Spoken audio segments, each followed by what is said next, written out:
ब्रह्मा विष्णु गुरुर्देवो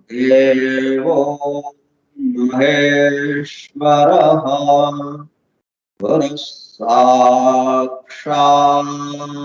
परं ब्रह्म तस्मै श्री गुरवे नमः। व्यासं वसिष्ठनप्तारं शक्तेः पौत्रमकल्मषं पराशरात्मजं वन्दे सुखतातं तपोनिधिम् शुक्लाम्बरधरं विष्णुं शशिवर्णं चतुर्भुजं प्रसन्नवदनं ध्यायेत् सर्वविघ्नोपशान्तये।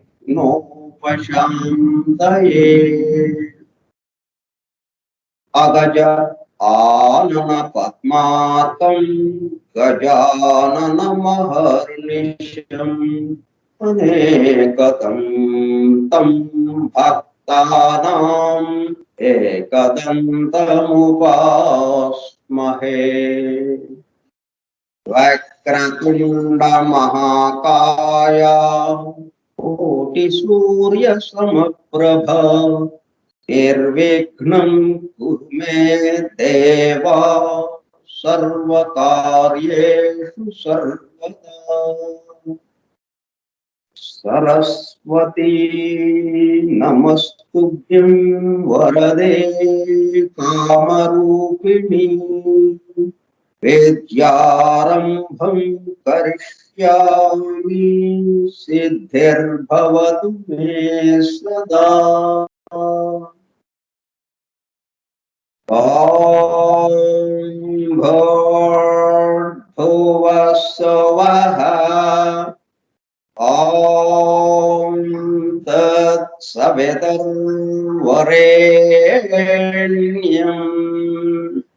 भर्गो देवस्य धीमहि धियो न प्रचोदयात्।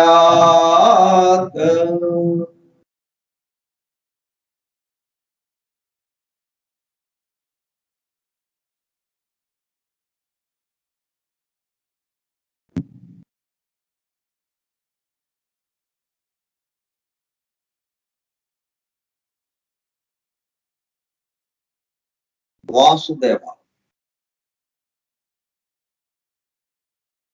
మనం చెప్పేవి కానీ వినేవి కానీ అవి చెప్పాలన్నా వినాలన్నా 7 ద్వారాలు తెలుసుకోవాలి. ఆ 7 ద్వారాలు తెలుసుకున్నప్పుడు సంపూర్తిగా సంపూర్ణంగా అది నేను చెప్పడానికి కానీ అది మీరు వినడానికి కానీ వీలవుతుంది.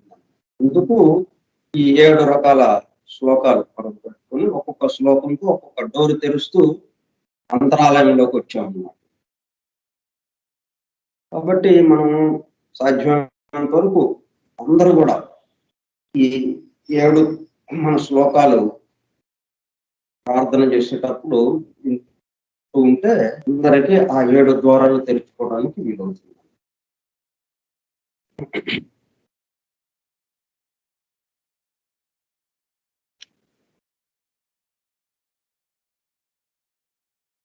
Forum for Truth Seekers, Satyanveshakula Brundam, a textbook of theosophy దివ్య జ్ఞాన ప్రబోధిని గ్రంథ పఠనము మరియు అధ్యయనము కార్యక్రమము 44వ పాఠం 20/12/2021 సోమవారం సాయంత్రం 4:30 గంటలు. దివ్య జ్ఞాన ప్రబోధిని స్కైప్ గ్రూపులో సుదూర ప్రాంతాలలో ఎవరింట్లో వారు హాయిగా విశ్రాంతి తీసుకుంటూ ఏకకాలంలో ఒకేసారి ఏమి చేస్తున్నాము? వింటున్నాము. ఏమి వింటున్నాము?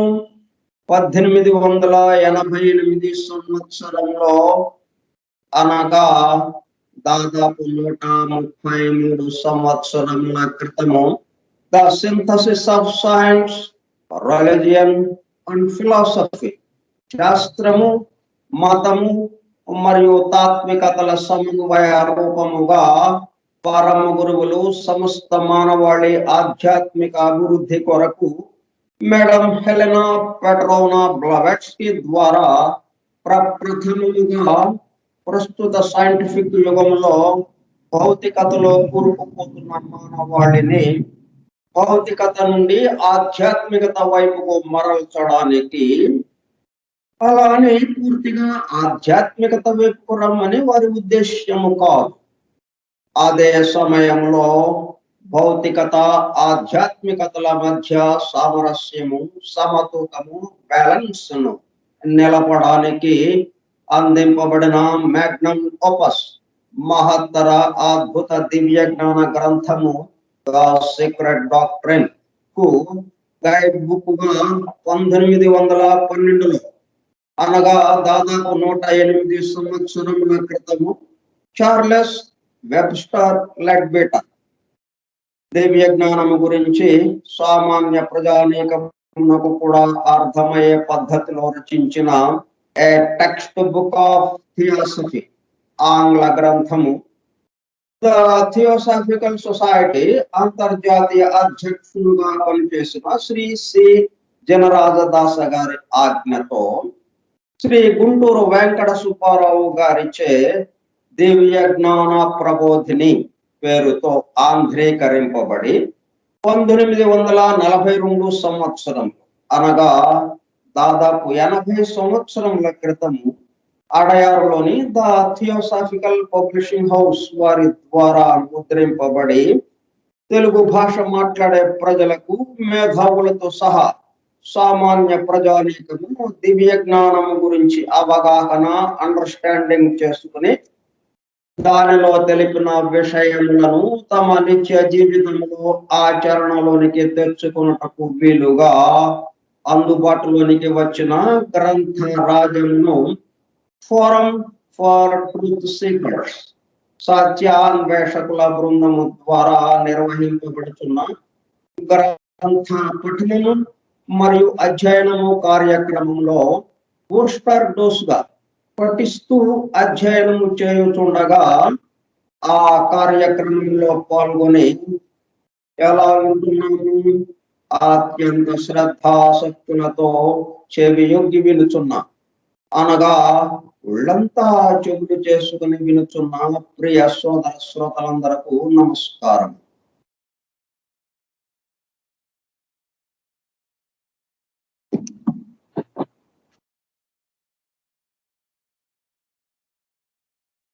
దివ్య జ్ఞాన ప్రబోధిని యోగి లెడ్బెటర్ గారు రాసిన ద టెక్స్ట్ బుక్ ఆఫ్ థియోసఫీకి ఆంధ్రీకరణం గుంటూరు వెంకట సుబ్బారావు చే ఆంధ్రీకరింపబడినది. అడయారు థియోసాఫికల్ పబ్లిషింగ్ హౌస్ వారిచే ప్రచురింపబడినది 1942 సంవత్సరం.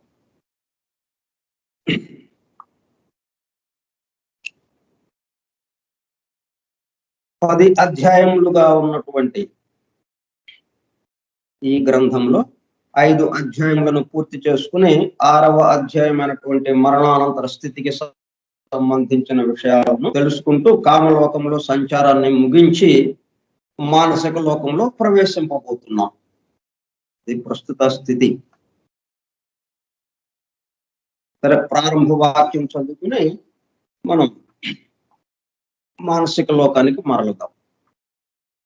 దివ్య ఆధునిక విజ్ఞానము యొక్క దృష్టి పథము నుండి తప్పిపోయిన తత్వదర్శనం ఒకటి నేటికి ఉన్నది. ఆధునిక విజ్ఞానము యొక్క దృష్టి పథము నుండి తప్పిపోయిన తత్వదర్శనం ఒకటి నేటికి ఉన్నది. ఈ ఒక్క విషయం మనం మర్చిపోతాం. మనం పుడుతున్నాం, పెరుగుతున్నాం, రకరకాల పనులు, రకరకాల అవకాశంతో ఎన్నెన్నో పనులు, జీవితం అంతా ఒక్క క్షణం విశ్రాంతి లేకుండా ఎంతో శ్రమతో ఎన్నో రకాల పనులు చేస్తూ వెళ్ళిపోతాం, దేహాన్ని విడిస్తున్నాం. కానీ ఇది మాత్రం మన అసలైన లక్ష్యం ఏంటి? ఎందుకు వచ్చాం? ఎక్కడున్నాం? మనం దేంట్లో భాగంగా ఉన్నాం? దీని యొక్క పద్ధతి ఏంటి అన్న విషయం మనం గమనికలోకి రావటం లేదు. అందువల్ల ఇది చాలా అద్భుతమైన వాక్యం. ఇది మనం బాగా గుర్తుపెట్టుకుని జాగ్రత్తగా దానికి తగ్గట్టుగా మన జీవితాన్ని మలుచుకోవాల్సిన అవసరం ఉన్నది. ఎక్కడికి వెళ్ళినా కానీ, ఏ లోకంలో ఉన్నాం, మీరు ఏ లోకంలో మనం ఉన్నా, అది మనకు ఉపయోగపడుతూనే ఉంటుంది, ముందుకు తీసుకువెళ్ళేది వాక్యం.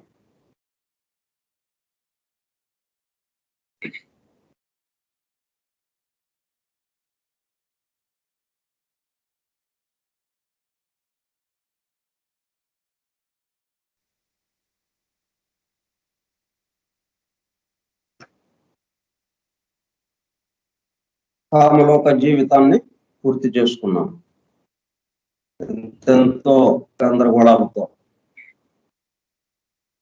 ఒక్క క్షణం విశ్రాంతిగా లేం. భూలోకంలో అట్లాగైతే గందరగోళాలతో, కష్టాలతో, కన్నీళ్లతో, ఆందోళనలతో, భయాలతో బాగా గడిపేశాము జీవితాన్ని. కామలోకంలో కూడా అదే పద్ధతిలో గందరగోళంగా గడిచిపోయింది. మొత్తానికి ఆ లోకానికి సంబంధించినటువంటి ఆ శరీరం రాలిపోయింది. అంటే భౌతిక దేహం అంటే విడుస్తాము. ఇది మాత్రం ఎందుకంటే అది మనకి వచ్చింది, మనం దాంట్లో చేరటానికి వీలుగా మనం అది కల్పింపబడింది. కానీ ఈ కామ శరీరము కానీ, మానసిక శరీరము కానీ మనం తయారు చేసుకున్నాం కాబట్టి అది రాలిపోవాలి. రాలిపోయేదాకా అది తప్పు. మనం వదిలించుకోవడానికి తీసేసి అక్కడ పారేసి వెళ్ళిపోదామంటే అయ్యేది కాదు. భౌతిక దేహంలాగా అక్కడ అలా వదిలేసేసి మన దారిని మనం వెళ్ళిపోతే ఆ శవాన్ని సరే మన బంధువులు, మన కుటుంబ సభ్యులు వాళ్ళ తంటాలు వాళ్ళు పడతారు, దాన్ని ఏం చేయాలా ఏంటా అని, మనకేం సంబంధం లేదు. ఇక్కడ అలా కాదు. కామలోకంలో కామ శరీరము అలాగా వదిలేసేసి మన దారిని మనం వెళ్ళిపోవటానికి అయ్యేది కాదు. మొత్తం రాలిపోవాలి. అన్ని అణువులు, ఆ కామలోక అణువులు ఏ అణువులతో అయితే ఆ శరీరం తయారైందో ఆ అణువులన్నీ రాలిపోవాలి. రాలిపోవాలంటే ఆ మదన, ఆ వేదన, అన్ని అదంతా, ఆ రాగాలు, ఆ కోరికలు, వాంఛలు అన్ని కూడా సుళ్ళు తిరుగుతూ ఉంటాయి అనమాట. సుడులు తిరుగుతూ ఉంటాయి. అదే ఇక్కడ ఒక అంటే ఇది ఫలాంది కావాలి అంటే లేచి బయలుదేరుతాం. దగ్గర డబ్బులు లేకపోయినా అప్పు చేసి అయినా సరే ఆ వస్తువు కొనేస్తాం, ఆ వస్తువుతో సుఖిస్తాం మనం. కానీ ఇక్కడ అలా కుదరదు. భౌతిక దేహం లేదు మనకి. దాంతో కొత్త ఆలోచనకి సంబంధించిందిగానే ఉంటుంది. ఇది వాస్తవానికి ఏమి కుదరని పనిగా ఉంటుంది. దాంతో దాని ఆ ఆలోచనతో, ఆ కోరికతో సుళ్ళు తిరుగుతూ ఉంటుంది అనమాట. ఆ కోరిక అణగారేదాకా ఆ బాధపడుతూనే ఉంటాం. అట్లాగా ఒక కోరిక అంటే పొరలే అనుకోవచ్చు. ఒక కోరిక కాదయ్యా, నిన్ను కోరికలు ఒక్కొక్కటే అది అణగారిపోవాలి. దానికి సంబంధించిన కామలోకపు అణువులు, ఆ కామ శరీరపు అణువులన్నీ రాలిపోవాలి. మొత్తం రాలిపోతే గాని అప్పుడు మనం ఆ మానసిక లోకానికి సంబంధించిన తలుపు తెరవబడదు. కామ శరీరాన్ని ఎట్లాగే ఉంచుకుని గబుక్కుని వెళ్ళిపోదాం మానసిక లోకానికి పద అంటే అక్కడ తలుపు వేసి ఉంటుంది. తలుపు తీయడానికి లేదు. తలుపు ఒకళ్ళు తీసేది కాదు, ఒకళ్ళు వేసేది కాదు. అది ఆటోమేటిక్. మనం ఎప్పుడైతే ఇక్కడ కామలోకపు శరీరాన్ని పూర్తిగా జీర్ణం అయిపోయిందో వెంటనే అప్రయత్నంగా ఒక్క క్షణం కూడా ఆలస్యం లేకుండా ఆ మానసిక లోకానికి తలుపు తెరుచుకుంటాం. మానసిక లోకంలో ప్రవేశిస్తాం. అక్కడ మళ్ళీ జన్మించడం జరుగుతుంది. వ్యవహారం ఏదైనా ఈ మొత్తానికి మళ్ళీ కారణం ఏమవుతుంది అనమాట, మనం భూలోకంలో గడిపినటువంటి మన జీవితం.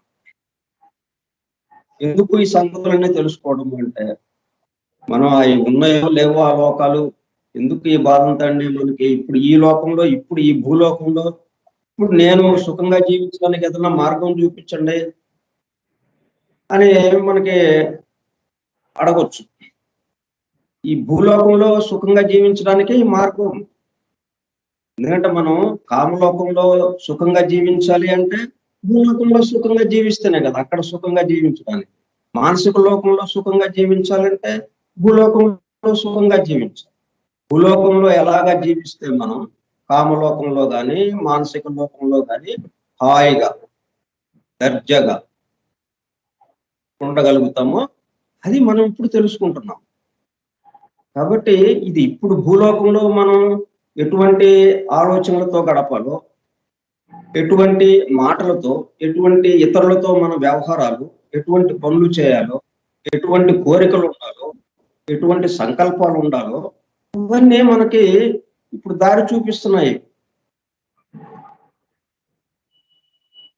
కామలోక జీవితము పూర్తి అయినప్పుడు మనుష్యుడు ఆ లోకమున తిరిగి మరణించి, భౌతిక లోకంలో ఎట్లాగైతే మనం మరణించామని అన్నాము, అంటే స్థూల దేహాన్ని ఎప్పుడైతే విడిచామో మనం మరణించినట్టు అయింది.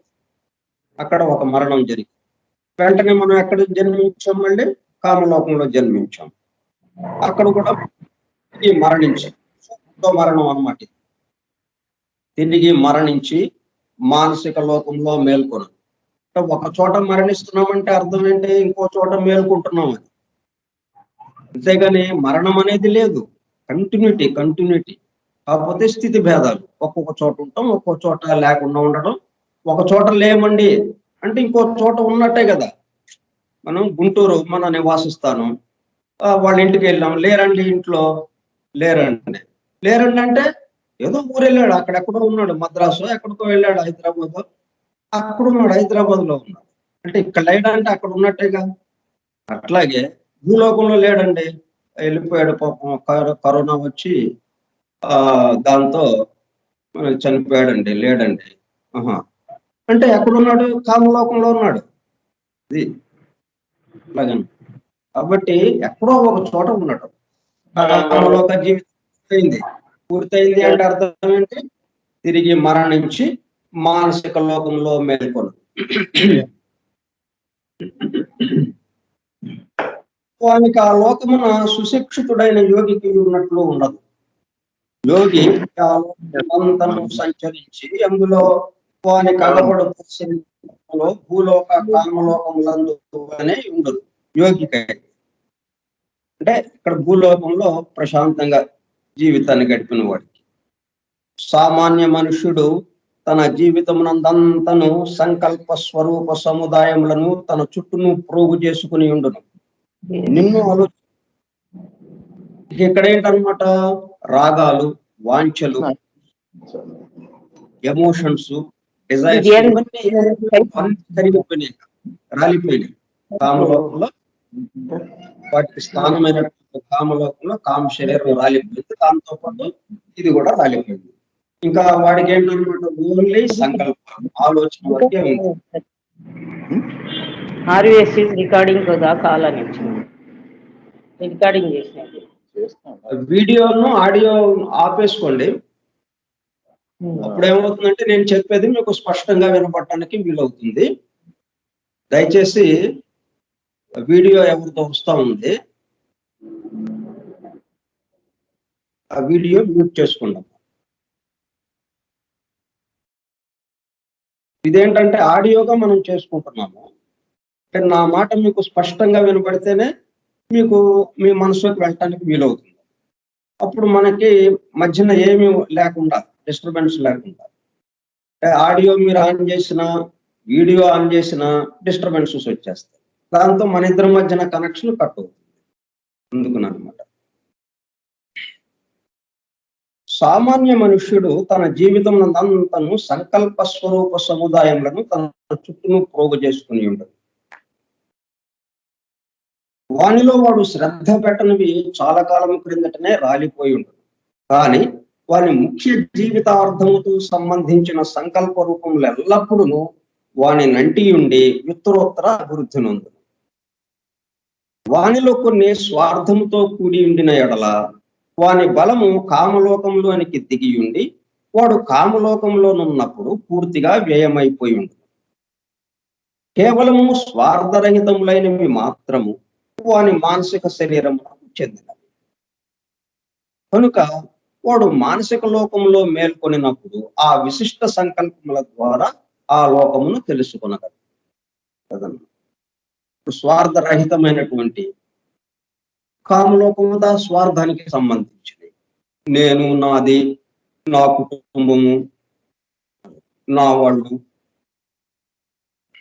ఇట్లాగ ఏదైతే స్వార్థపూరితంగా ఆలోచిస్తామో అవన్నీ కూడా కామలోకానికి సంబంధించినవిగా ఉంటాయి. అవన్నీ ఇప్పుడు పూర్తిగా రాలిపోయినాయి. ఇక ప్రస్తుతం ఏంటనమాట, అందరి కోసము అన్నట్టుగా. నేనే కాదు, నా చుట్టూ వాళ్ళు కూడా, వాళ్ళు బాగుండాలి కదా, వాళ్ళు ఇది ఇటువంటి సౌకర్యం ఉంటే వాళ్ళకు కూడా బాగుంటుంది కదా. ఈ ఊరికి బస్సు వేస్తే అప్పుడు మనం నడిచి వెళ్ళకుండా కొంత దూరం నడిచి వెళ్ళాల్సి వస్తుంది. లేకపోతే మెయిన్ రోడ్డుకి వెళ్ళాలంటే పల్లెటూరేమో ఎక్కడో లోపలగా ఉంది. మెయిన్ రోడ్డు ఒకటి, మెయిన్ రోడ్డు మీదుగా బస్సులు వెళ్తున్నాయి. ఆ బస్సు ఎక్కాలంటే మనం ఇక్కడి నుంచి మనం అక్కడికి నడిచి వెళ్ళాల్సిన అవసరం ఏర్పడుతుంది. కాబట్టి మన ఊరి మీదుగా బస్సు వేస్తే బాగుంటుంది కదా అని ఆలోచనతో దానికి సంబంధించిన పనులు చేశారనుకోండి, అది నిస్వార్థంగా, అంటే తన ఒక్కడి కోసమే కాకుండా అటువంటివన్నీ ఇక్కడ పనిచేయటం మొదలు పెడతాయి అన్నమాట. ఇక్కడ మానసిక లోకంలో మనం ఆ లోకాన్ని చూడటానికి కానీ, ఆ లోకంలో మనం తిరుగాడటానికి కానీ ఇటువంటి ఆలోచనలు ఉపయోగపడతాయి.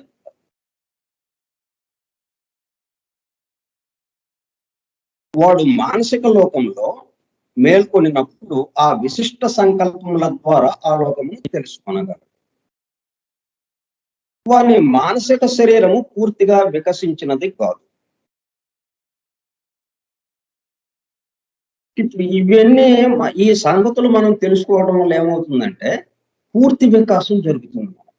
ఇదే ఇంత వికాసం మనకి, ఆ పూర్తి వికాసం రావాలి అంటే ఎన్నెన్నో అనుభవాలు జరగాలి, ఎన్నెన్నో చెంప దెబ్బలు తగలాలి, ఎన్నెన్నో మనకి దెబ్బలు తగిలితే గానీ ఆ దెబ్బల ద్వారా ఓహో ఇది ఇలా చేయకూడదు, అది అలా చేయకూడదు, ఇలా చేయాలన్నమాట అని వాటి ద్వారా ఎన్నెన్నో సంఘటనల ద్వారా ఎన్నెన్నో జన్మలు పడుతుంది అది అట్లాగా పూర్తి వికాసం చెందటానికి. అలా కాకుండా ఈ సంగతులు తెలుసుకోవడంతో అటువంటి ట్రైనింగ్ లేకుండానే మనకి పూర్తి వికాసానికి అవకాశం ఉంటుంది. అందుకని మనం ఈ అధ్యయన కార్యక్రమం పెట్టుకున్నాం. అని ముందుగానే తెలుసుకోవటం వల్ల ఏమవుతుంది, మనం దీనికి తగినట్టుగా ప్రవర్తించడానికి ఉపయోగపడుతుంది. ఓ ఇది ఇలా ఉందన్నమాట, ఇలా ఉంటున్నప్పుడు మనం ఇట్లాగా ఆలోచిస్తే ఎట్లాగా, ఈ విధంగా ఆలోచించాలి కదా, ఈ విధంగా ఆలోచిస్తే మనకి హాయిగా ఉంటుంది. మనకి ఫైనల్ గా ఏంటి, మనకి సుఖంగా ఉండాలి, మనకి కష్టాలు రాకూడదు, ఇబ్బందులు ఉండకూడదు, సుఖంగా ఉండాలని కదా మన ఆలోచన. కాబట్టి ఆటోమేటిక్ గా ఇదిగో ఇలాగా ఉంటే మనకి సుఖంగా, హాయిగా, ఆనందంగా ఉంటుంది. ఎక్కడికి వెళ్ళినా కానీ, భూలోకంలోనే కాదు, కామలోకంలోకి వెళ్ళినా, మానసిక లోకంలోకి వెళ్ళినా, ఏ లోకానికి వెళ్ళినా, మళ్ళీ భూలోకానికి వచ్చిన హాయిగా, ఆనందంగా ఉంటాం. వాని మానసిక శరీరము పూర్తిగా వికసించినది కాదు. మీద చెప్పిన రీతిని పరోపకారార్థము వినియోగించిన భాగములు మాత్రము పూర్తిగా పనిచేయుచున్నది. అంటే మానసిక లోకంలో మనం కళ్ళు తెరిచి చూడాలి అన్నట్టు ఉంటే అక్కడ వైబ్రేషన్స్ కి, అక్కడ తరంగ చలనాలకి మనం ప్రతిస్పందించాలి అంటే పూర్తి నిస్వార్థానికి సంబంధించినటువంటి ఆలోచనలు, సంకల్పాలు ఉండాలి. అది ఏ మేరకు ఉంటే ఆ మేరకు అంత దూరం మనం అంత విశాలంగా మనం చూడగలుగుతాం. లేకపోతే ఏమవుతుంది, మనం ఒక 10 అడుగుల దూరం అన్నట్టుగా అంతవరకే చూడగలుగుతాం మనం. ఇక అంతకు మించి మనం ఆ లోకాన్ని చూడలేం. కామలోకంలో ఎట్లాగైతే 7 భాగాలుగా ఉన్నటువంటి దాన్ని ఒక భాగం మాత్రమే చూసాం.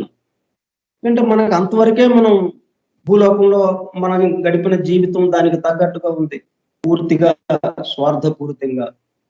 అందుకని ఎక్కువ చూడలేకపోయాం. అట్లాగే మానసిక లోకంలో కూడా మనం గడిపిన దాని మీద ఆధారపడి ఇక్కడ మానసిక లోకాన్ని పూర్తిగా చూడగలగటం. ఆ 7 విభాగాలు లేకపోతే ఏదో 1, 2 విభాగాల వరకే చూసి అక్కడితో ఆగిపోవటం అనేది ఉంటుందన్నమాట. అవును, ఒక విభాగం కనిపిస్తుందిగా తాళ్ళండి అంటే మనకు అది సంతోషాన్ని ఇవ్వదు. మనకు కావాల్సిన సంతోషం. మరి ఆ సంతోషాన్ని ఇవ్వదు అది. మనకి సంతోషాన్ని ఇవ్వాలి అంటే 7 విభాగాలు. కనీసం ఒక 3, 4 విభాగాలతో మనకి దర్శనం ఇస్తే ఆనందపడతాం. లేదు నేను ఒక విభాగంతోనే సర్దుకుంటాను అంటే మరి దానికి తగ్గట్టుగా నువ్వు సంతోషంగా ఉండగలవా మరి? సంతోషంగా ఉండాలంటే ఒక విభాగం అయినా సరిపోతుంది. మరి అలా ఉండలేము మనం. కాబట్టి తప్పనిసరిగా అన్ని విభాగాలకి తగ్గ వికాసాన్ని మనం భూలోకంలో ఉన్నప్పుడే ప్రయత్నం చేయాలి మనం. భూలోక జీవితం దీంతో ఫైనల్, ఇది తర్వాత ఏముండదు అనుకుంటాం వల్లే మనం ఎక్కువ ప్రయత్నం చేయట్లేము. మనకి గనక ఈ విషయాలన్నీ మనం భూలోక జీవితం కన్నా కొన్ని వందల రెట్లు, ఎన్నో రెట్లు మనం గడపాల్సిన అవసరం ఉంది. కామలోకంలో 100 సంవత్సరాలు, మానసిక లోకంలో 100 సంవత్సరాలు. మనం ఇక్కడ గడిపింది 70 సంవత్సరాలే. కానీ దీనికి ఎన్ని రెట్లు అక్కడ గడపాల్సి వస్తా ఉంది మరి? 70 సంవత్సరాలకే మనం ఎంత గందరగోళం అయిపోయాం. ప్రశాంతత లేకుండా, ఆనందం లేకుండా మరి ఇంకా కష్టాలు పడాల్సి వస్తుంది అక్కడ. మనం దీనికన్నా ఎన్నో రెట్లు కష్టాలు అనుభవించాల్సి వస్తుంది. కాబట్టి మనం ఆ సంగతులు మనం తెలుసుకోవాల్సిన అవసరం ఉంది మనకి. తెలుసుకుంటే గానీ అక్కడ మనం ఆనందంగా జీవించడం ఎట్లాగా? అక్కడ ఆనందంగా జీవించాలంటే ఇక్కడే మనం ప్రయత్నం మొదలు పెట్టాలి. ఇక్కడ ప్రయత్నం లేకుండా అక్కడికి వెళ్ళినప్పుడు చూసుకుంటారండి అంటే ఏం లేదు. సెలవుల్లో ఏం చేస్తారు? ఏం నేర్చుకుంటారు మీరు? ఇదంతా ఏంటనమాట, భూలోక జీవితం మనకి పాఠశాల జరుగుతున్నట్టు, కాలేజీ జరుగుతున్నట్టు. భూలోక జీవితం అయిపోయింది, కాలేజీకి సెలవు ఇచ్చారు. కాలేజీకి సెలవు ఇచ్చిన తర్వాత పాఠాలు జరుగుతాయా? టీచర్లు మనకు వచ్చి పాఠాలు చెప్తారా? మనం నేర్చుకుంటామా? లేదు కదా. సెలవులు, ఇంటికి వెళ్ళిపోతాం, ఆడతా పాడతా తిరుగుతూ ఉంటాం. నేర్చుకోవటం లేదు, ఇంకేమో. అట్లాగా ఇదంతా సెలవుల్లోకి వస్తుంది మనకి. కామలోక జీవితము, మానసిక లోక జీవితము సెలవుల్లోకి వచ్చేస్తాయి. సెలవుల్లో ట్రైనింగ్ ఏముండదు, నేర్చుకోవటం ఏముండదు. ఈ కాలేజీ జీవితంలో ఏమేమైతే నేర్చుకున్నామో అంతవరకే మనకి పరిమితం. వాటిని గురించే ఏదో ఆలోచిస్తూ ఇంకా అట్లాగే ఉంటాం. అదనంగా నేర్చుకునేది ఏమీ ఉండదు. కాబట్టి కాలేజీ జీవితం అంటే భూలోక జీవితంలోనే మనం మన ప్రయత్నం అంతా చేసుకోవాలి. చేసుకుంటే అప్పుడు మనకు అక్కడ ఫలితాన్ని ఇస్తుంది, చక్కటి ఫలితాలు. వాని మానసిక శరీరము పూర్తిగా వికసించినది కాదు. మీద చెప్పిన రీతిని పరోపకారార్థము వినియోగించిన భాగములు మాత్రము పూర్తిగా పనిచేయుచున్నవి. వాడు 2వ మరణానంతరము మేలుకొనగానే మొట్టమొదట వర్ణనాతీతమైన ఆనందమును ప్రాణశక్తిని కనుగొనను. అంటే తమాషా ఏంటంటే భూలోక జీవితం కన్నా ఎప్పుడైతే పార్థివ దేహం వదిలామో బ్రహ్మాండమైనటువంటి స్వేచ్ఛ, చక్కటి స్వేచ్ఛ మనకి లభిస్తుంది. ఆకలి దప్పులు ఉండవు.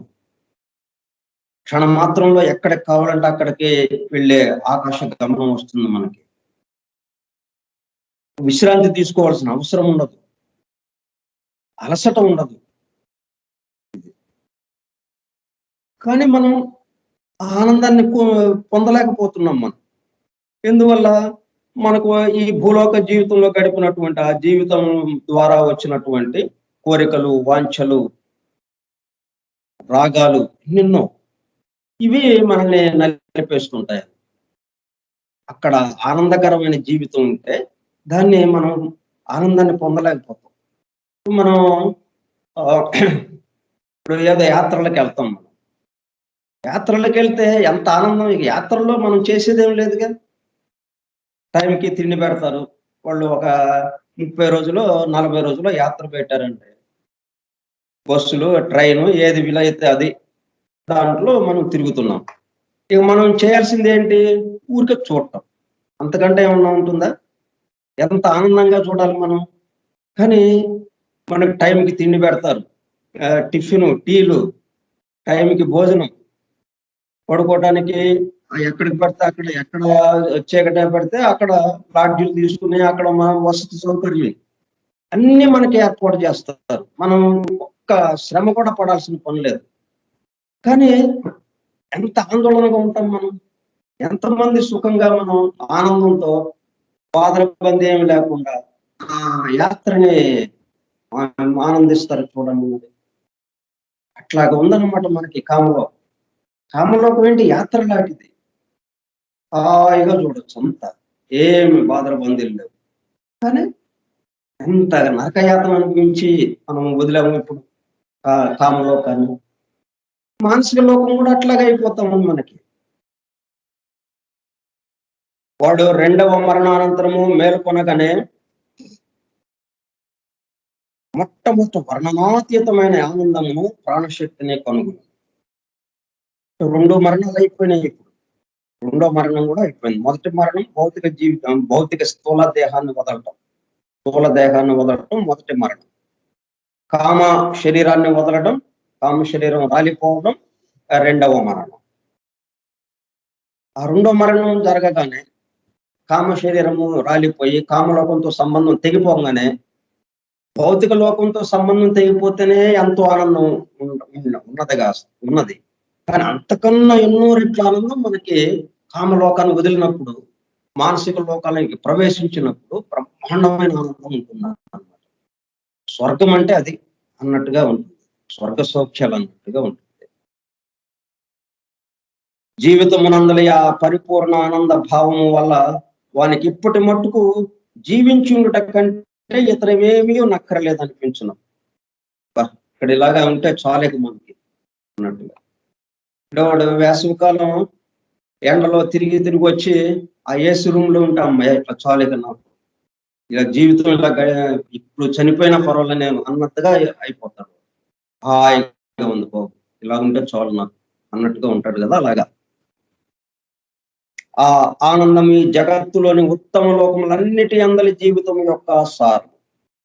కామలోక జీవితంలోనే ఈ స్థూల దేహంలో మనం అనుభవించినట్టు ఎట్టి సుఖము కంటేను మిక్కిలి ఉన్నతమైన సుఖమును అనుభవించడానికి అవకాశం ఉన్నది. ఇక్కడే మనకి మానసిక లోకంలోనే, మానసిక శరీరంతో మానసిక లోకంలో ప్రవేశించినప్పుడే మనకి ఆనందం అండి. కామలోకంలో చాలా కష్టాలండి అనటానికి లేదు. స్థూల దేహంలో మనం అనుభవించినట్టు ఎట్టి సుఖము కంటేను మిక్కిలి ఉన్నతమైన సుఖమును అనుభవించడానికి అవకాశం ఉన్నది ఎక్కడ? కామలోకంలోనే. అయితే మానసిక లోక సుఖము కామలోక సుఖము కంటే చెప్పలేనంత అధికంగా ఉంటుంది. కామలోకం కూడా చాలా సుఖంగా ఉంటుంది. అది ఎవరికి? భూలోకంలో ఒక పద్ధతిగా జీవితాన్ని గడిపిన ఒక ప్రయత్నపూర్వకంగా జాగ్రత్తగా జీవితం గడిపిన వాడికి బ్రహ్మాండమైన ఆనందం. వాడికి దేని పట్ల ఆసక్తి లేదు. వాడికి జరిగితే జరిగింది అనుకుంటాడు, లేకపోతే మనకు అక్కర్లేదు కావాలా అందుకే జరగలేదు అన్నట్లుగా ఇది నాకు కావాలి అని లేదు. ఇచ్చేవాడుగానే ఉంటాడు. తనకి ఏదన్నా ఉంటే తనకు ఉన్నంతలో అవతల వాడికి ఇద్దాము అన్న పద్ధతిలోనే ఉంటాడు. అవతల వాడి నుంచి మనం ఎట్లా లాగాలి, వాడి జేబులో నుంచి మన జేబులోకి ఎట్లాగా తీసుకురావాలి లేదు వాడికి. అప్పుడు వాడికి కామలోకం ఎంత ఆనందం అంటే చెప్పలేము. కామలోకంలో ఇక మానసిక లోకంలోకి వస్తే ఇంకా ఎన్నో రెట్లు, వందల రెట్లు ఆనందం. ఆనందమే ఆనందం. కాబట్టి మనకేం కావాలి? ఆనందం కావాలి, సంతోషంగా ఉండాలి. మరి సంతోషంగా ఉండాలంటే భూలోక జీవితం మనకి ఆధారం. ఈ 70 సంవత్సరాల జీవితమే మొత్తాన్ని మనకి లెక్కకు వచ్చేస్తూ ఉందని. ఈ 70 సంవత్సరాలు 80 సంవత్సరాల జీవితం ఎలా గడిపావో దాని మీద ఆధారపడి అది బాగా మనకి మనసులోకి రావాలి. వచ్చి మన ప్రయత్నం ఈ క్షణం నుంచి మనం మొదలు పెట్టాలి. ఓ ఎందుకు ఊరికే మనం దీనికి తగ్గట్టుగా మనం ఒక పద్ధతులు కొన్ని మార్చుకుందాం అన్నట్టుగా మనం ఈ రోజు నుంచే ప్రయత్నం మొదలు పెట్టాలి. దానివల్ల ఏమవుతుంది? కామలోకం బ్రహ్మాండమైన స్వర్గం, మానసిక లోకము ఇంకా బ్రహ్మాండమైన స్వర్గం. అయితే మానసిక లోక సుఖము కామలోక సుఖం కంటే చెప్పలేనంత అధికముగా ఉంటుంది. అంతకంటే సూక్ష్మములైన లోకములలో ఒక్కొక్క దానిలో ఈ విధముగా సుఖం ఎక్కువగా ఉంటుంది. ఇట్లా ఇంకా వెనక్కి వెళ్ళే కారణ శరీరంలోకి వెళ్ళాము. ఉత్తమ మానసిక లోకంలో ఉన్నటువంటి అంటే ఇప్పుడు ఈ మానసిక శరీరం ఎక్కడది? మానసిక లోకంలో నీచ మానసిక లోకంలోనే ఇంత ఆనందం ఉంటే ఉత్తమ మానసిక లోకంలో కారణ శరీరంతో ఇంకా ఎంత ఆనందం ఉంటుందో చెప్పండి. ఇంకా అక్కడి నుంచి బుద్ధి లోకంలోకి వెళ్ళామనుకోండి, అంతర్వాణి లోకానికి అబ్బో ఊహించలేము అనమాట. అట్లా వెళ్ళే కొంది సరే ఆధ్యాత్మిక లోకం, అక్కడి నుంచి బ్రహ్మలోకం, సత్యలోకం, ఇంకేంటి మొత్తం ఆనందం తప్ప ఇంకేం ఉండదు ఇక అన్నట్టుగా ఉంటుంది. ఒక్కొక్క దానిలో ఈ విధముగా సుఖం ఎక్కువగా ఉంటుంది. వానిలో ఏదైనా ఒక లోకంలో ఉండుటయే మనం ఊహించుకోదగినంత పరిపూర్ణ కానీ దాని పై లోకమును ప్రవేశించగానే అందరి ఆనందం అంతకంటే గొప్ప, చాలా గొప్పదని కనిపించింది. వెళ్ళేపోయింది అనమాట ఎక్కడికక్కడ. ఎందుకని మనం కోరికలు వెళ్ళిపోయినాయి, రాగాలు, కోరికలు, వాంఛలు ఇవన్నీ ఇక్కడ కామలోకంతో క్లోజ్ అయిపోయింది. మన దగ్గర లేవు. ఓన్లీ సంకల్పాలు మాత్రం ఉన్నాయి. ఆ సంకల్పానికి రంగు, రుచి, వాసన ఏమీ లేదు. దాంతో ఇక్కడి నుంచి మనం ఎక్కడికి వెళ్ళినప్పటికీ ఆనందంగానే ఉంటున్నాం. అయితే ఆ సంకల్పాలు కూడా కొన్ని స్వార్థపూరితంగా ఉంటే మళ్ళీ కొంచెం తక్కువ సుఖంగా ఉండడానికి అవకాశం ఉంది. పూర్తి సుఖం రావాలి అంటే నిస్వార్థంగా ఉండాలి. ఆనందము వృద్ధి అయిన కొలదియు జ్ఞానము, దృష్టి వైశాల్యము కూడా వృద్ధి అవుతుంది.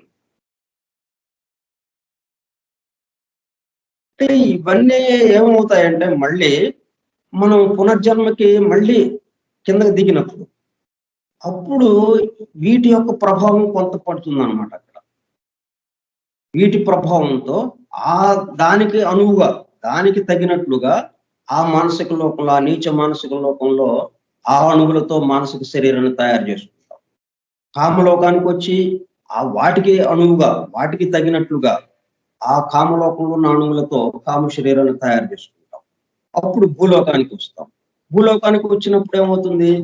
ఈ పార్థివ దేహంలో చేరుతాం కదా, స్థూల దేహంలో, తల్లి గర్భంలో తయారైనటువంటి ఆ దేహంలో చేరినప్పుడు ఆ దేహంలో నుంచి వచ్చే ఆ స్పందనలు, ఆ కోరికలు కానీ లేకపోతే సంకల్పాలు కానీ అవన్నీ దీనికి తగినట్లుగా ప్రవర్తించడం మొదలెడుతుంది అనమాట. అక్కడ తక్కువ స్థాయిలో వాడు కోరినా కానీ కోరినా తక్కువ స్థాయిలో ఆలోచనలు ఉన్నా, స్వార్థపూరితంగా ఆలోచనలు ఉన్నా, ఈ అణువులు కొంచెం హై లెవెల్లో ఉండేటప్పుడు కల్లా ఆ బయటికి ఈ అణువుల ద్వారానే కదా వ్యక్తం అవ్వాల్సింది. పార్థివ దేహం యొక్క ఆ దేహాత్మ యొక్క అది దేనికి సంబంధించింది? ఆ జంతు ఆత్మకి సంబంధించింది కదా. దాని యొక్క రాగాలు గాని, కోరికలు గాని, దాని సంకల్పాలు గాని, ఆలోచనలు గాని వీటి ద్వారా బయటికి వ్యక్తం కావాలి. ఈ కామ శరీరము ద్వారా, ఈ మానసిక శరీరము ద్వారా. ఆ బయటికి వ్యక్తమయ్యేటప్పుడు కొంచెం తక్కువ స్థాయిలో, అంటే ఎంత నీచ స్థాయిలో వీడు ఆలోచించినా కానీ కొంచెం ఉన్నతంగా, కొద్ది ఉన్నతంగా బయటికి రావడం మొదలు పెడతాడు.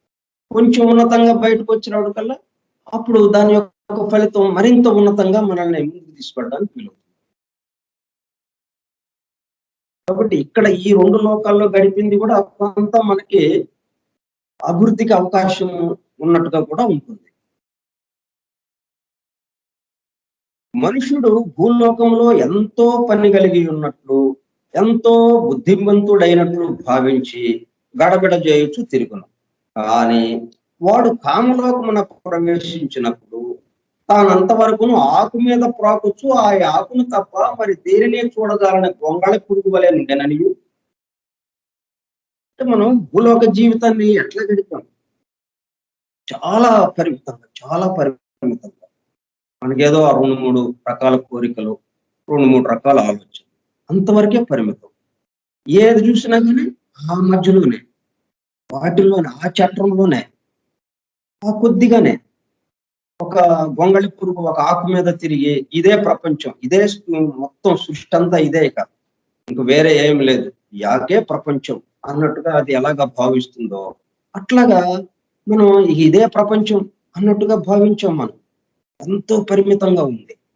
కానీ ఇప్పుడేమవుతుందన్నమాట ఈ లోకాలకు వచ్చేటప్పటికల్లా, ఇప్పుడు సీతాకోక చిలుక వలె రెక్కలు వచ్చి విశాలతర ప్రపంచమున సూర్యరశ్మిలోనికి ఎగిరి వచ్చినాడనియు గ్రహించు.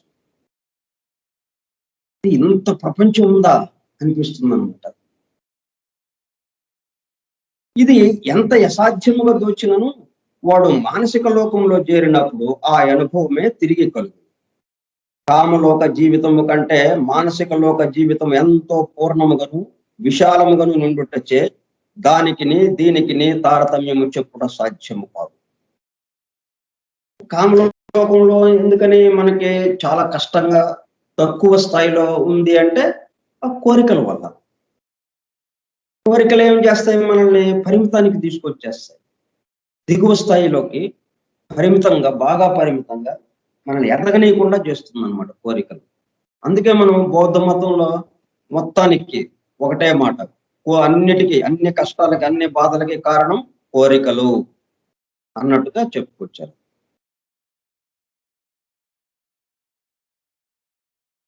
కాబట్టి కామలోక జీవితం కంటే మానసిక లోక జీవితము ఎంతో పూర్ణముగాను విశాలముగాను నిండుటచే దానికిని దీనికిని తారతమ్యం సాధ్యం కాదు. అసలు పోల్చడానికే వీల్లేదన్నమాట. అంత తేడా వస్తుంది కామలోకంలో ఉన్నప్పుడు జీవితానికి, మానసిక లోకంలో ఉన్నప్పుడు జీవితానికి. వీని అన్నిటికంటే ఉన్నతమైన మరి ఒక జీవితం ఉన్నది. అది అంతర్వాణి లోకంలోని జీవితము. దాని ఎదుట ఇది సూర్యకాంతి ఎదుట వెన్నెల వలె నుండును. ఇట్లా పోల్చడానికి లేకుండా ఉంటాయన్నమాట. ఇంకా పైకెళ్ళే కొద్ది. అయితే మనం అట్లా పైకి ఎలాగ వెళ్ళగలుగుతాం? ఈ భూలోకంలో మనం ఎంత మేరకు ఒక గొంగళి పురుగులాగా ఒకే ఆకు మీద తిరుగుతూ ఇదే ప్రపంచం అనుకుంటే పైకి వెళ్ళలేము మనం. అలా కాకుండా సీతాకోక చిలుకలాగా మనం తిరుగుతూ ఉంటే అప్పుడు ఎన్నెన్నో లోకాలకి వెళ్ళిపోగలుగుతాం. కాబట్టి ఇక్కడ విశాలతరంగా ఆలోచించడం, అందరి కోసం ఆలోచించడం. ఎట్లాగో మనం అదే పని చేస్తున్నాం. మనకి చాలా తేలిక పడే పద్ధతి మన దగ్గర ఉంది. అయితే ఆ పద్ధతి గురించి ఆలోచించట్లేదు. మనం ఇతరులకి పని చేసి పెడుతున్నాం కదా. ఉదయం లేచిన దగ్గర నుంచి రాత్రి నిద్రపోయే వరకు ఇతరుల కోసమే పని చేస్తున్నాం మనం. కానీ అదంతా ఎట్లా మార్చుకున్నాం? నేను జీవనం గడపడం కోసం, నా కుటుంబ పోషణ కోసం, నేను జీవించడం కోసం వాళ్ళకి పని చేస్తున్నాను అని అంటున్నాం. అక్కడ తిరగాల్సి వస్తా ఉంది మనం. పని చేసేదేమో నిస్వార్థంగా అందరి కోసం పని చేస్తున్నాం. ఎవరైనా ఆలోచించండి ఒక్క క్షణం. ఇప్పుడు నేను ఎందుకు ఇంత పెద్దగా నోరు చేసుకుని గంటసేపు చెప్పడం? మీ అందరికీ కోసమా, లేకపోతే నా కోసం నేను చెప్తున్నానా? మీ అందరూ కూడా ఆనందాన్ని అనుభవించి ఆ దైవానుభూతిలోకి మీరు ప్రవేశించాలి అనే ఆశయంతో మీ అందరూ సుఖ సంతోషాలతో జీవించాలి. ఈ సంగతులన్నీ తెలుసుకుని, ఇది నేను ఒక్కడనే తెలుసుకోవడం కాదు, ఈ సంగతులు మీకు కూడా తెలిస్తే మీరు కూడా ఎంతో ఆనందంగా జీవితాన్ని గడపగలుగుతారు. ఇక్కడ జీవితం ఆనందంగా గడిపితే ఇంకా మరింత ఆనందంగా కామలోకంలో, మానసిక లోకంలో గడపగలుగుతాం. అందుకని నేను మీకు చెప్పాలని నేను అనుకుంటున్నాను. అప్పుడేమవుతుంది? అది నిస్వార్థం అవుతుంది. అదే ఇది నా గొప్ప కోసం. నాకు ఎన్ని విషయాలు తెలుసో ఏంటనుకున్నారు అని నా గొప్ప కోసం నేను మీకు చెప్తున్నాను అని అనుకున్నాను అనుకోండి, ఏముంది అక్కడ? స్వార్థం వచ్చేస్తుంది. దాంతో మొత్తం కామలోకంలో నిస్సారంగా జీవితం గడపడం, మానసిక లోకంలో ఇంకా నిస్సారంగా జీవితం గడపడం. ఎందుకంటే స్వార్థపూరితమైన కోరిక, సంకల్పాలు, స్వార్థపూరితమైన కోరిక. అదే మీకు మీ అందరూ సంతోషంగా ఉండాలి, మీ అందరూ అభివృద్ధి చెందాలి, ఈ విషయాలన్నీ తెలుసుకోవడం వల్ల మీ జీవితాలే మారిపోతాయి అసలు అన్నట్టుగా నేను అనుకుని, మీ అందరి కోసం నేను చెప్తున్నాను అన్న భావంతో నేను చెప్తుంటే, ఇప్పుడు పూర్తి నిస్వార్థం. దాంతో ఇక్కడే ఆనందం. భూలోకంలోనే ఈ క్షణంలోనే నేను మాట్లాడుతుంటే నాకు ఎంత ఆనందంగా ఉంటుంది. ఈ విషయాలన్నీ మీకు చెప్తుంటే నేను ఎంత ఆనందపడుతున్నాను. నాకు శ్రమ అనిపించడం లేదా? పెద్దగా అరిచి మీకు చెప్పాల్సిన చెప్తున్నా గానీ నాకు శ్రమ అనిపించట్లా. మీ అందరికీ ఈ విషయాలు తెలియడం వల్ల మీ అందరూ సుఖంగా ఉంటారు, ఆనందంగా ఉంటారు, సంతోషంగా ఉంటారు అన్న భావన నాకు ఎంతో బలాన్ని ఇస్తా ఉంది. దాంతో కామలోకంలో బ్రహ్మాండంగా ఉంటుంది. ఇంకా అక్కడ బాధ ఏముంటుంది? ఇంకా అక్కడ మనకి కష్టాలు ఉండవు, పూర్తిగా ఆనందం. ఇక మానసిక లోకం ఇంకా ఊహించలేనంత, చెప్పలేనంత ఆనందం అక్కడ. ఒకటి ఈ చిన్న పని. ఎంత పని? రోజుకి 1 గంట, వారంలో 2 సార్లు, 3 సార్లు. దానికి ఎంత ఆనందం వచ్చేస్తుందో చూడండి. ఎంత చిన్న పని చేస్తున్నాం మనం, ఎంత ఆనందాన్ని పొందుతున్నాం ఇక్కడే కాకుండా మిగతా లోకాల్లో కూడా. అట్లా మన పనుల్ని మలుచుకోవడం. పని చేస్తున్నాం మనం. ఒక టీచరు మరి పిల్లలకి ఎంతగా చెప్తున్నాడు, వాడు మొక్కలుగా ఉన్నోళ్ళని పుష్పాల్లాగా వికసించేటట్టు చేస్తున్నాడు పిల్లల్ని. కానీ ఎప్పుడు అనుకోడు అట్లాగా. నేను నా జీతం కోసం నేను పని చేస్తున్నాను, నా కుటుంబం గడవటం కోసం పని చేస్తున్నాను అనుకుంటాడు. చేసింది మాత్రం నిస్వార్థపూరితమైనటువంటి తన చుట్టూ ఉన్న వాళ్ళకి. చూడండి ఎంత తేడా వచ్చేసిందో. అదే నాకు తెలిసిన విద్యని నేను 10 మందికి చెప్పి వాళ్ళని ఎంతో అభివృద్ధి పరుస్తున్నాను. పూర్తి వికాసం చెందేటట్టుగా, పుష్పంలాగా వికాసం చెందేటట్టుగా, మొగ్గలాగా ఉన్న వాళ్ళని పుష్పంలాగా వికాసం చెందేటట్టుగా ప్రయత్నం చేస్తున్నాను. నాకు తెలిసిన విద్యని వీళ్ళందరికీ చెబుతున్నాను. అప్పుడు మరి పని ఏమన్నా మారిందా చెప్పండి? భావంలో మార్పు. భావంలో మార్పు, అటు ఆనందమా, ఇటు కష్టమా. చూడండి ఎంత తేలిక చూడండి. ఏం మార్పు అక్కర్లేదు, భావంలో మార్పు. అవునా కాదా? వాస్తవం అదే కదా. మీరేమో చచ్చి చెడి రోజంతా ఊళ్ళో వాళ్ళకి పని చేస్తా, జీతం కోసం పని చేస్తున్నానని ఎంత ఎంత తక్కువ చేసుకుంటున్నారు మిమ్మల్ని మీరు. మనల్ని మనం ఎంత తక్కువ చేసుకుంటున్నాం. ఇది తాళం చెవి, ఇది కీలకం. ముఖ్య విషయాలు చాలా డీటెయిల్స్ ఉంటాయి, చాలా వివరాలు. ఇది ఈ లోకాలు ఇవన్నీ, ఈ సృష్టి సామాన్యమైందా? ఎన్నెన్ని వివరాలు, ఎన్నెన్ని డీటెయిల్స్. ఎందుకు ఇవన్నీ ఈ తాళం చెవితో మొత్తం తెలుసుకుంటాయి మనకి. కాబట్టి ఈ భావంతో మీరు పనులు చేయండి. ఇక్కడ ఆనందం, మిగతా లోకాల్లో బ్రహ్మాండమైన. మనుషుని మానసిక లోక స్థితి కామలోక స్థితి కంటే చాలా భిన్నముగా ఉంటుంది. అక్కడ వాడు ప్రతి రాత్రి నిద్ర సమయములను ఉపయోగించుటకు అలవాటు పడిన శరీరమును ఉపయోగించు. ఇక్కడ ఇదివరకెన్నడూ ఉపయోగించనిది, ఇంకనూ పూర్తిగా వికాసమును అందనిది వాడు తన చుట్టూనున్న ప్రపంచమును చూచుటలో సహాయము చేయుటకు బదులు చాలా వరకు అడ్డు వచ్చినది ఉపాధి అందు. చూడండి, మన ఆలోచనలే మనకు అడ్డుపడుతున్నాయి. చూడండి మరి మనం మానసిక లోకం పూర్తిగా ఆనందంతో మనం వీక్షించాల్సినటువంటి మానసిక లోకాన్ని, అద్భుతమైనటువంటి మానసిక లోకాన్ని మనం ఏమనుకున్నాం? ఇక్కడ స్వార్థపూరితంగా జీతం కోసం పనిచేస్తున్నాం, కుటుంబ పోషణ కోసం పనిచేస్తున్నాం. అది ఇప్పుడు అడ్డం పడింది. ఆ స్వార్థపూరిత ఆలోచన ఇక్కడ అడ్డం పడింది. మనం ఆ లోకం మొత్తాన్ని చూడటానికి లేకుండా అయిపోయింది. అదే పని నేను వాళ్ళకి చేసి పెట్టాను. నాకు తెలిసిన పనిని నా చుట్టూ ఉన్న వాళ్ళకి చేసి పెట్టాను. జీతం నీకు అప్రయత్నంగా వస్తుంది. జీతం ఎవడో ఒక్కడు నీకు జీతం ఇవ్వకుండా ఎవడో ఉన్నాడు కదా. సేవగా చేస్తున్నామని ఊరుకుంటారు. అనాపాసులతో సహా నీకు నెల ఫస్ట్ తారీఖు రాగానే నీకు డబ్బులు నీకు ఇచ్చేస్తాను. జీతం నీ వెనక నడిచొస్తుంది. నువ్వు దర్జాగా సింహంలాగా ముందుకెళ్ళిపోతుంటావు. ఇక్కడ మానసిక లోకంలో రాగానే మొత్తం బ్రహ్మాండంగా సీతాకోకచిలుక ఎట్లాగైతే ఆ ఉద్యానవనం మొత్తాన్ని తిరిగి పొంగళి పురుగేమో అంత ఉద్యానవనం ఉంటే అన్ని రకాల చెట్లు, అన్ని రకాల ఫలాలు, పువ్వులు అవన్నీ ఉంటే ఒక ఆకు మీద కూర్చుని ఇదే ప్రపంచం అనుకుంది పాపం అది. ఇప్పుడు ఇది సీతాకోకచిలుక.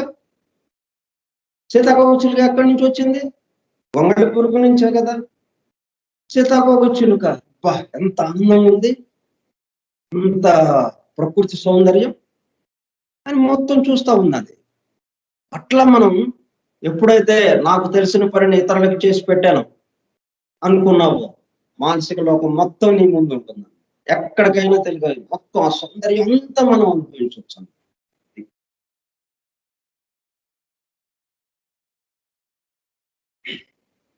పాప విమోచక లోకంలో వాని నీచ స్వభావం అంతయు నాశనం అయిపోయినది.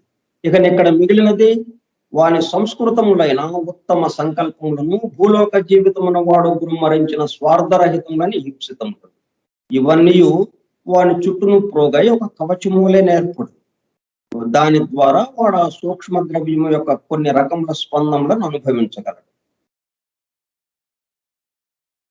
వాళ్ళ చుట్టూను మూగిన ఈ సంకల్పములు వాడు స్వర్గలోక సంపదలను గైకొంటకు తగిన శక్తులకు.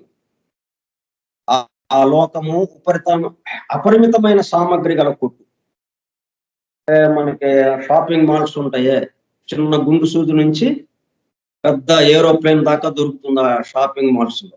అట్లాగా ఈ మానసిక లోకం మొత్తం పెద్ద కొట్టు అనమాట. ఏదైనా దొరుకుతుంది అక్కడ మనకి, అటువంటి సామగ్రి గల కొట్టు. దానిలో నుంచి ఆ సంకల్పముల యొక్కయు ఈప్సితముల యొక్కయు బలమును బట్టి ఎంత సామగ్రిని తీసుకునవచ్చునో అంత సామగ్రిని తీసుకున్నాం. ఇక్కడ డబ్బులు పెట్టి అవి కొనటం కాదు, మన ఆలోచనలకి తగినట్టుగా మనం అక్కడ నిలబడంగానే అది వచ్చేస్తుంది. ఆ సామాను మనం తీసేసుకోవచ్చు. ఆ సామాను మనం తీసుకోవాలంటే, ఆ వస్తువు మనం తీసుకోవాలి అంటే మన దగ్గర ఎంత ఉండాలి? డబ్బులు బదులుగా దానికి తగ్గట్టుగా ఆలోచన, ఆ సంకల్పం ఉండాలి. ఆ లోకమునందు భగవంతునే మనస్సు అనంత పరిపూర్ణత్వమున నుండు. దాని అపరిమిత సంపద కావలసిన ప్రతి జీవుడును అర్హత పడిసినంత వరకు తీసుకున్నటకు తెరచి ఉండును. అక్కడ దొంగతనం చేయడానికి కుదరదు కదా, ఓపెన్ చేసి ఉంటుంది. మనకి విదేశాల్లో న్యూస్ పేపర్లో రోడ్డు మీద పెట్టి ఉంటాయి, ఫుట్పాత్ మీద డబ్బులు పెట్టేసి ప్రతి వాళ్ళు ఎవరి పేపర్ వాళ్ళు తీసుకుని వెళ్ళిపోతారు. అట్లాగా ఉంటుంది అన్నమాట. మొత్తం ఓపెన్ గా ఉంటుంది అదంతా, ఏం కావాలంటే అది. అయితే దానికి తగ్గట్టుగా మన దగ్గర ఉండాలి. దానికి బదులుగా, ఆ వస్తువు తీసుకోవడానికి బదులుగా మనకి సంబంధించి దానికి అనుగుణంగా ఉన్నటువంటి దానికి ఎంతవరకు మనకి అర్హత ఉంది, ఆ అర్హత పడిసినంత వరకు తీసుకోవచ్చు. మనం మానవ పరిణామమును పూర్తి చేసి తనలో బీజ రూపమున నుండిన దైవత్వము పరిపూర్ణముగా వికసించి అనుభూతమైన ప్రతి మనుష్యుని అనుభవమునకు నీ మహిమ ఎంతయో సిద్ధముగా ఉండదు. ఇక్కడ మనం ఏదైతే ఆ దైవానుభూతి కోసం కొంత ప్రయత్నం జరిగిందో, ఈ సమస్తము ఆయన నిండి ఉన్నాడు. అది అనుభూతిలోకి రావడం కోసం మనం ఈ సేవా కార్యక్రమం ద్వారా ఇట్లాగా చేస్తూ ఉంటే, నిష్కామ సేవ చేస్తూ ఉంటే, అప్పుడు అక్కడ అది బ్రహ్మాండమైనటువంటి అనుభూతి పొందడానికి వీలవుతుంది అన్నమాట మానసిక లోకంలో. మనం ఇంకను నా పరిపాకమును పడయుటకై క్రమముగా అభివృద్ధిని ఉంచుతున్నాము కానీ ప్రాప్తిని పొందలేదు కనుక మనం ఆ అనుభూతి ఇంకా మనకు అందలేదు. దైవానుభూతి, దైవం ఉన్నాడు, ఈ మొత్తం సర్వత్రా వ్యాపించి ఉన్నాడు, ఆయన సర్వజ్ఞుడు, సర్వశక్తిమంతుడు, సర్వవ్యాపి అని ఆ చెప్పిని అవునండి అని అనిపిస్తుంది, కానీ అది మన అనుభూతికి రావట్లేదు. విస్తట్లో మనం ఆ భోజన పదార్థాల గురించి చెప్తే అవన్నీ అవునవును అని అంతవరకే వచ్చింది కానీ వాటి రుచిని మనం ఇంకా అనుభవించలేము. ఆ ఆహార పదార్థాలను మనం భుజించలేదు. ఆ అనుభూతి మనకు అందలేదు ఇంకా. కాబట్టి ఇక్కడ మనం కొంత తక్కువగా మానసిక లోకంలో. అదే ఆ అనుభూతిని పడిస్తే ఆ భోజనాన్ని మనం తినేసేస్తే ఆ దైవానుభూతి అనే దానికి కొంత అనుభూతిని కనుక మనం అక్కడ భూలోకంలో పొంది ఉంటే ఇక్కడ ఇంకా బ్రహ్మాండంగా పూర్తిగా అనుభూతి పొందడానికి అవకాశం. కాబట్టి మనం ఇప్పుడు ప్రస్తుతం మనం పరిస్థితి ఏంటి? అభివృద్ధి పొందుతున్నాం. దానికే అడుగులు వేస్తున్నాం. కాబట్టే మనం ఇటువంటి విషయాలు వినటానికి మన మన మొత్తంలో ఒక గంట కేటాయించగలుగుతున్నాం. ఎంత పనులున్నాయి మనకి. ఒక్క క్షణం కూడా తీరిక లేని పనుల్లో మనం ఉన్నాం. ఇటువంటి దాంట్లో అంత ఒత్తిడిలో కూడా ఒక గంట దీనికి కేటాయించి వినడానికి చెవులిట్టు వేసాం కొంచెం. కాబట్టి కొంత ప్రయత్నం జరుగుతూ ఉంది. అభివృద్ధి పొందుదాము అన్నది. ఆ దైవానుభూతిలోకి వెళ్ళుదాము, ఆ దైవానుభూతిని పొందుదాము అన్న భావన మనల్ని ఆ ప్రయత్నానికి పురికొల్పుతా ఉంది. కాబట్టి మనందరం ఏంటన్నమాట అభివృద్ధి పొందుతున్నాం. క్రమముగా అభివృద్ధి నొందుచున్నాము కానీ ప్రాప్తి నొందలేదు. కనుక మనలో ఎవ్వరును ఆ మహిమను పూర్తిగా తెలియజాలకపోవుట సంభవించు. కాబట్టి మానసిక లోకంలో ఆ మహిమని మనం ఆ దైవానుభూతి యొక్క మహిమని మనం పొందలేము. అక్కడే ఉంటుంది. ఇక్కడ భూలోకంలో ఉంది. భూలోకంలో లేదని కాదు కదా. ఇక్కడ లేకుండా అక్కడ ఉంటే మనం అనుకోవచ్చు. భూలోకంలోనే ఉంది. భూలోకంలో మనం పొందలేదు. కామలోకం అసలు ఆ ప్రస్తావనే రాలేదు మనకి. మానసిక లోకంలో అక్కడ మనం పొందలేకపోయాం. కానీ ప్రతి వాడును దానిలో నుంచి ఎంతో కొంత అనగా అది వరకు చేసిన ప్రయత్నముచే ఎంత గ్రహించుటకు సంసిద్ధుడై ఉండెనో అంత గ్రహించు. చూడండి, మనం ఫలానా చోట మానసిక లోకంలో పూర్తిగా గ్రహించవచ్చు అని అంటే మనం ఎక్కడ ఎంతవరకు గ్రహించడం అంటే మనం దీని మీద ఆధారపడి ఉంది. మనం సినిమా హాల్కి వెళ్ళాం, మనం నేల టికెట్కి వెళ్తామా లేకపోతే బాల్కనీలోకి వెళ్తామా? అది మన జేబులో ఉన్న దాన్ని బట్టి, మన జేబులో డబ్బులు ఎలా ఉంటాయి, మనం చేసిన పనులను బట్టి, మన తెలివితేటలను బట్టి.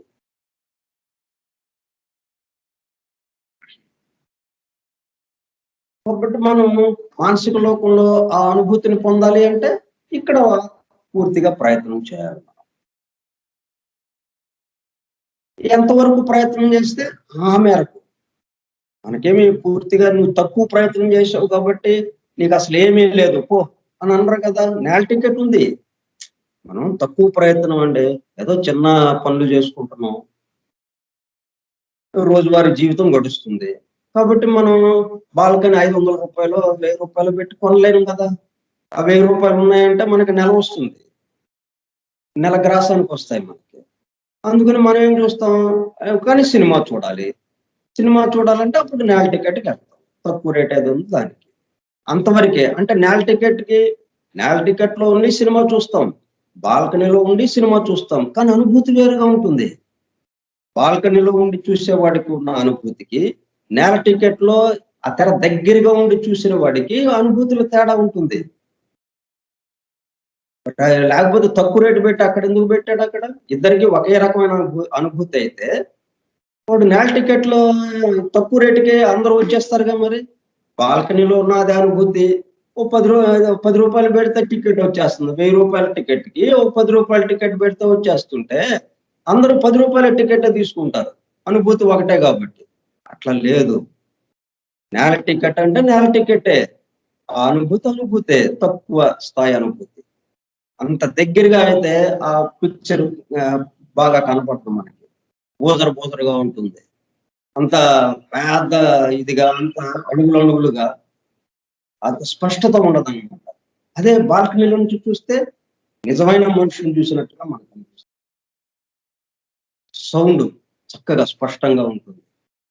అంత అనుభూతిలో పూర్తిగా తేడా. అట్లాగా మనం ఈ మానసిక లోకానికి వెళ్ళినప్పుడు మనం నేల టికెటా లేకపోతే బాల్కనీనా అనేది దాని మీద ఆధారపడి మనం అక్కడ ఆ అనుభూతిని పొందటానికి వీలవుతుంది అనమాట.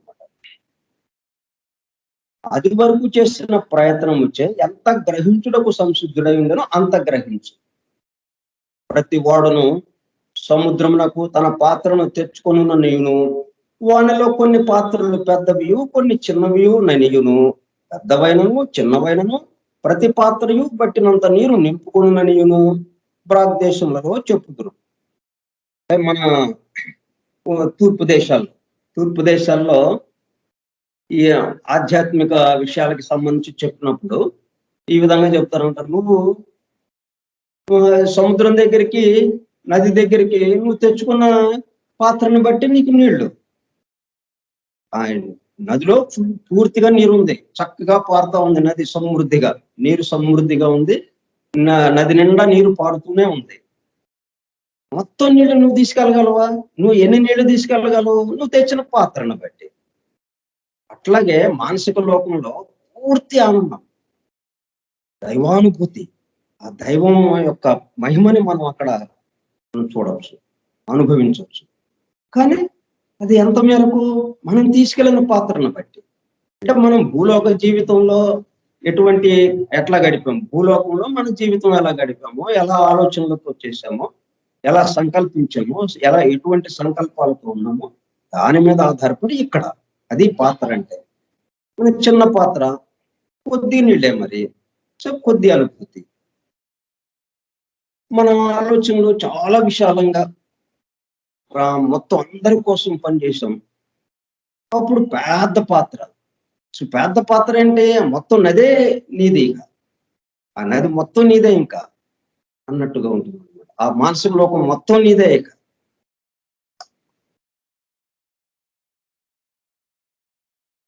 ఆనంద సముద్రంలో ఆ పాత్రలన్నిటినీ నింపగల నీరు కంటే చాలా ఎక్కువ నీరున్నది. మనందరం ఎన్ని పాత్రలు తీసుకెళ్ళినా కానీ వాటన్నిటినీ నింపుతుంది, ఇంకా ఎంతో నీరు ఉంటుంది. అట్లాగా అది తరగని అనుభూతి అనమాట. తరగని మహిమ, తరగని అనుభూతి.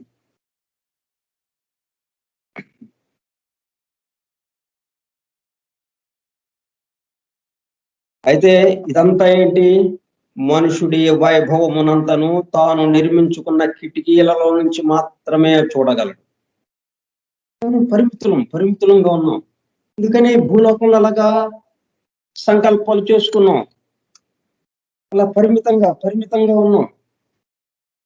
పని చేసేదేమో అందరి కోసం చేశాం. ఎవరైనా కానీ నా ఒక్కడి కోసమే నేను పని చేశానండి అని అంటాడండి. ఈ సృష్టి మొత్తంలో, ఈ భూలోకం మొత్తంలో ఎవరిని గదిపినా కానీ ఏం చేస్తున్నావురా? ఇదిగో ఫలానా పని అండి. ఆ ఫలానా పని ఏంటి? అందరికీ సంబంధించింది. అది దేనికి చేస్తున్నావురా? ఇదిగో నా కుటుంబ పోషణ కంటే జీతం ఎంత వస్తుంది, అందుకని ఈ పని చేస్తున్నా. ఇది మన యొక్క ఇది. మరి అంత చిన్న పాత్రను పెట్టుకుని మనకి ఆ మహిమ మొత్తం మనకి రావాలంటే ఎలాగా? కానీ ఆ మహిమ నీకు రావడానికి అర్హత ఉంది. ఎందుకని? మొత్తం అందరి కోసం చేసావు పని. అయితే నువ్వు అనుకోలేదు కాబట్టి నీకు ఆ మహిమ దూరం అయిపోయింది. అదే నేను అందరి కోసం పని చేస్తున్నానండి అని అన్నాం అనుకోండి, మొత్తం మానసిక లోకం అంతా నీదే, ఆ అనుభవం, దైవానుభూతి అంతా నీదే, ఇక మానసిక లోకం మొత్తం ఆనందం అంతా నీదే. ఇక ఈ విషయాన్ని మనం కొంచెం గమనికలోకి తెచ్చుకుని కొద్దిగా ఆలోచించాలి. ఆలోచిస్తే మనకు అర్థమైపోతుంది, ఓ ఇట్లాగా. మిగతా విషయాలు మనం రేపు చెప్పుకుందాం. ఇంకా మానసిక లోకంలో ఇంకా ఎటువంటి ఆనందాలు ఉంటాయి, ఆ ఆనందాన్ని పొందటానికి మనం భూలోకంలో ఎటువంటి పనులు చేస్తే ఆ ఆనందాన్ని పొందగలుగుతాం అనేది ఆ వివరాలు రేపు మనం తెలుసుకుందాం. స్వస్తి ప్రజాభ్యః పరిపాలయంతాం న్యాయేన మార్గేణ మహీం మహిషాః ఓ బ్రాహ్మణేభ్యః శుభమస్తు నిత్యం లోకాః సమస్తాః సుఖినో భవంతు లోకాః సమస్తాః సుఖినో భవంతు లోకాః సమస్తాః సుఖినో భవంతు. ఓం శాంతి శాంతి శాంతి. అందరికీ ధన్యవాదాలు.